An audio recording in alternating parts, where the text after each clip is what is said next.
काही गोष्टी सवयींचा भाग असतो. म्हणजे कधी पापणी जर का हातावर दिसली तर मी ते आपोआप विश मागून फुंक मारते. अशा कुठल्या गोष्टी तुम्ही कधी कोणी करता? माझा नवरा पुण्याचा आहे आणि त्याचे मित्रमैत्रिणी सगळे पुण्याचे, तर त्यांच्यामध्ये हे असायचं की मुंबईत जेव्हा केव्हा ऑडिशन असतील तेव्हा येताना वाशी पुलाच्या इकडे ना ट्रेन दिसली ना पास होताना तर तुमचं काम चांगलं होणार.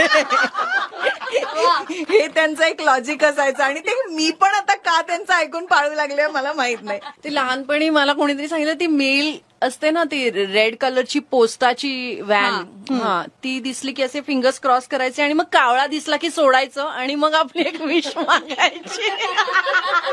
दात तुटल्यावर तिथे जीभ लावायची नाही अजिबात आणि तो दात पत्र्यावर टाकायचा की कौलावर. तर ते एक पाळलंय. क्या बात आहे. आमचा एक मित्र होता, त्यांनी आम्हाला असं सांगितलं होतं की मला अंगात येतं आणि मला सिद्धी आहे वगैरे असं सगळं, आणि ते सगळं आम्ही अख्खा नाटकाचा ग्रुप याच्यावर विश्वास ठेवायचो.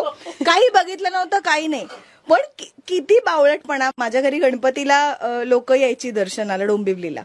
सो तो आणि आमचा अजून एक मित्र लेट आला होता, तर त्यांनी मला असं येऊन सांगितलं की त्या मित्राने मला उडत आणलंय. मी म्हटलं कसं असं, पण तुम्ही किती आहारी जाता बघ की तो पण तेवढ्या पुरतं आपल्याला कळत असतं की हे खरं नाहीये, आपण हे का ऐकतोय, पण त्यावेळेस आपण करतो ते सगळं.